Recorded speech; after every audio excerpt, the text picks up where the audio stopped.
নমস্কার বন্ধুরা, অপর্ণা রান্নাঘরের আরও একটি পর্বে আপনাদের সবাইকে স্বাগত। কেমন আছেন বন্ধুরা? আশা করি ভালো আছেন। আর চলে এসেছি ধাবা স্টাইলের ডিমের কারির রেসিপি নিয়ে। ঝটপট বাড়িতে আমি কিভাবে এই ডিমের কারি বানালাম সেই রেসিপিটাই আজ আপনাদের সঙ্গে শেয়ার করছি। চলুন দেখে নিই।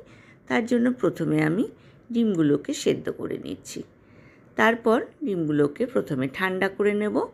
তারপর জল ছেঁকে ডিমের খোসা ছাড়িয়ে নেব ঠান্ডা হওয়ার পর। বন্ধুরা যারা প্রথম থেকে আমার সঙ্গে আছেন তাদেরকে অনেক ধন্যবাদ। আর যেসব বন্ধুরা প্রথম আমার চ্যানেলে ভিজিট করছেন তাদেরকে আমার চ্যানেলে স্বাগত জানাই। এইভাবে সবগুলো ডিমের খোসা আমি ছাড়িয়ে নেব। এইবার ডিমের মধ্যে আমি স্বাদ মতো নুন, হলুদ গুঁড়ো আর কাশ্মীরি লাল লঙ্কার গুঁড়ো দিয়ে মাখিয়ে নেব। গ্যাস ওভেনে আমি আগে থেকেই বেশ খানিকটা তেল গরম করে নিয়েছি। গ্যাসের ফ্লেমটা এখন আমি মিডিয়াম টু হাই রেখেছি। আমি 3 টেবিল স্পুন মাস্টার্ড অয়েল আর 2 টেবিল স্পুন রিফাইন অয়েল ব্যবহার করেছি। ডিমগুলোকে আমি ছুরি দিয়ে চারধারটা কেটে দিয়েছি যাতে ভেতরে ঝোলটা প্রবেশ করতে পারে। গরম তেলের মধ্যে ডিমগুলোকে দিয়ে আমি ভেজে তুলে নিচ্ছি। এইবার কড়াইয়ের অবশিষ্ট তেলের মধ্যে দিয়ে দিলাম 2টো কুচনো পেঁয়াজ।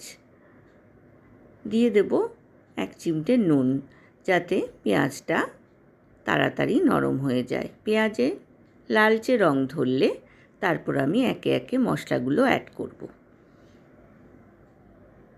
3টে পেঁয়াজ আমি কুচো করে কেটেছি। এইবার আর একটা পেঁয়াজ আমি মিক্সার গ্রাইন্ডারে দিয়ে দিলাম। দিয়ে দিচ্ছি 1 কোয়া রসুন। রসুনটা আপনারা আপনাদের পছন্দ মতো ব্যবহার করবেন। দিয়ে দিলাম 2টো কাঁচা লঙ্কা আর দিয়ে দিলাম 4 টুকরো আদা। এর একটা মিহি পেস্ট বানিয়ে নেব। দেখুন পেস্ট কিন্তু রেডি। কড়াইয়ের পেঁয়াজের কিন্তু লালচে রং ধরেছে।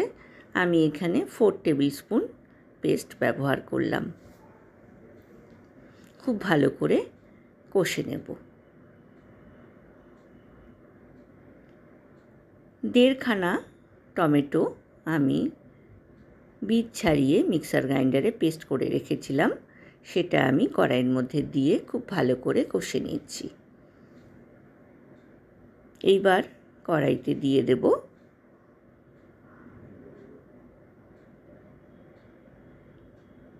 একটা তেজপাতা, 1/2 টেবিল স্পুন হলুদ গুঁড়ো, 1/2 টেবিল স্পুন জিরে গুঁড়ো, 1/2 টেবিল স্পুন ধনে গুঁড়ো, 1.5 টেবিল স্পুন কাশ্মীরি লাল লঙ্কার গুঁড়ো আর দিয়ে দিয়েছি স্বাদ মতো চিনি। নুন কিন্তু আমি এখন দিচ্ছি না, নুনটা আমি পরে দেব। আমার মনে হয়েছে তেলটা একটু লাগবে, সেই জন্য এখানে 1 টেবিল স্পুন মাস্টার্ড অয়েল আর 1 tablespoon refine oil add করলাম। খুব ভালো করে মশলার সাথে কষে নিয়ে এইবার এর মধ্যে আমি দিয়ে দেব 1 কফি মগ গরম জল। আপনারা ইচ্ছে করলে কিন্তু পুরোটা রান্নাই বাটারে করতে পারেন। আমি কিন্তু পরে বাটার ইউজ করব। ঢাকনা দিয়ে মিডিয়াম টু হাই ফ্লেমে ঝোলটাকে 10 মিনিট ফুটিয়ে নেওয়ার পর ঢাকনা খুলে ভেজে তুলে রাখা ডিমগুলো কড়াইয়ের মধ্যে দিয়ে দিলাম। ঢাকনা দিয়ে আরও 10 মিনিট লো টু মিডিয়াম ফ্লেমে হতে দিলাম।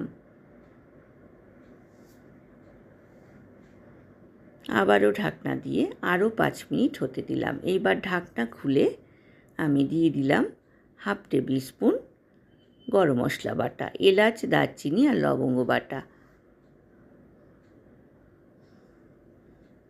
এইবার দিয়ে দেব হাতে ক্রাশ করে নেওয়া কাসুরি মেথি।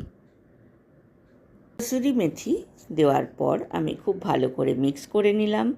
ঢাকনা দিয়ে কসুরি মেথির গন্ধটা অ্যাবজর্ব হতে দিলাম। গ্যাসের ফ্লেমটা কিন্তু বন্ধ করে দিয়েছি। দিয়ে দিলাম 1 টেবিল স্পুন বাটার। আবারও ঢাকনা দিয়ে বাটারের গন্ধটা অ্যাবজর্ব হতে দিলাম। তৈরি হয়ে গেল ধাবা স্টাইলের ডিমের কারি।